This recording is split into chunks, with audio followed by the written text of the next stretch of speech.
اب آ گئی بات دعوت و تبلیغ کی۔ یہ دعوت و تبلیغ کا کام انبیاء اکرام کا کام ہے۔ دعوت و تبلیغ آج کل کے دعوت و تبلیغ والے جو گلی کوچوں میں، بازاروں میں، گھر گھر، دکان دکان جا کر یہ کیا کرتے ہیں؟ ان کا مشن کیا ہے؟ ان کا صرف مشن ایک ہی ہے کہ وہ لوگوں کو اللہ کی دین کی طرف بلا رہے ہیں، اور وہ لوگوں کو اللہ کے احکامات اور پیغمبر کے طریقے بتا رہے ہیں۔ لوگوں کو یہ بتا رہے ہیں کہ آؤ نیکی کی طرف، اللہ اور اللہ کے رسول کی طرف، اللہ کی بات مانو، اللہ کے رسول کی بات مانو، اور اللہ کے احکامات کو پیغمبر کے طریقے پہ پورا کرو۔ تو اس میں کون سی غلط بات ہے؟ یہ تو درست بات ہے، اس میں تو کوئی غلط بات ہے نہیں۔ اور اس سے بڑی بات یہ ہے کہ وہ اپنی جیب سے خرچ کر کے ہمارے اور آپ کے محلوں میں آ کر ہمیں بتاتے ہیں کہ اللہ کی مانو اور اللہ کے رسول کی مانو۔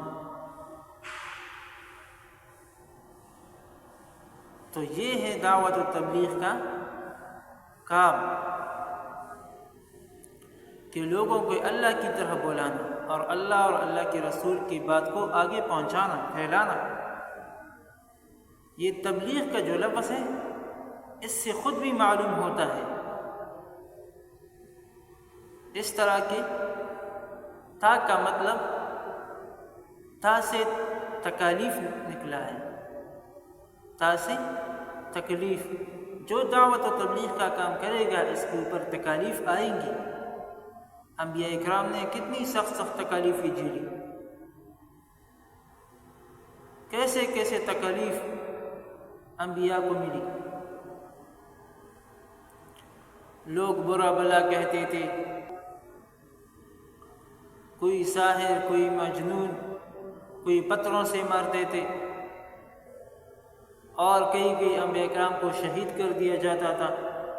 کیا سے کیا تکلیف انبیاء اکرام پر آئی اس دعوت کی وجہ سے کہ لوگوں کو ایک ہی دعوت دیتے تھے کہ یا ایھا الناس قولوا لا الہ الا اللہ تفلحوا۔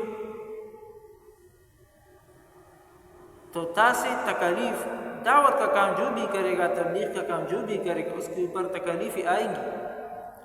آگے لفظ ہے با، تا کے بعد با کا لفظ آتا ہے، تو اس کا معنی ہے تکالیف آئیں گی اور ان تکالیف کو برداشت کرنا ہے۔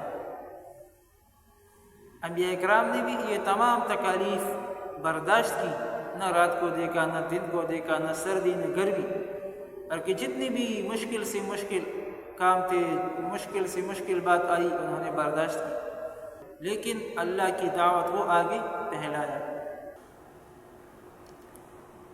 تو آج کل بھی یہی ہے، تکالیف آئیں گی اور تکالیف کو آپ لوگوں نے برداشت کرنا ہے۔ تو تکالیف آئیں گی اور اگلے لفظ ہے با، تکالیفوں کو برداشت کرنا ہوگا۔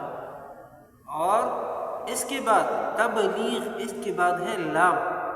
تو لام کا معنی ہے، لام کا مقصد ہے کہ لگاتار لگے رہنا، اس مشن کو، اس کام کو چھوڑنا نہیں۔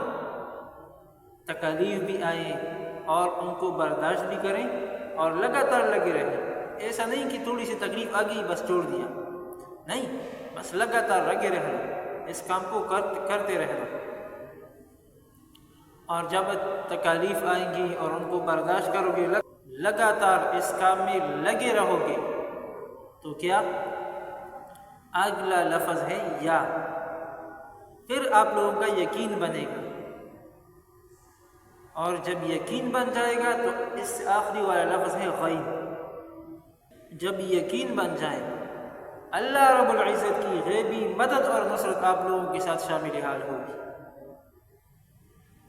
ایسی جگہ سے اللہ رب العزت عطا کرے گا، ایسی جگہ سے اللہ رب العزت آپ لوگوں کی غیبی مدد اور نصرت کرے گا کہ آپ لوگوں کا وہم و گمان بھی نہ ہو۔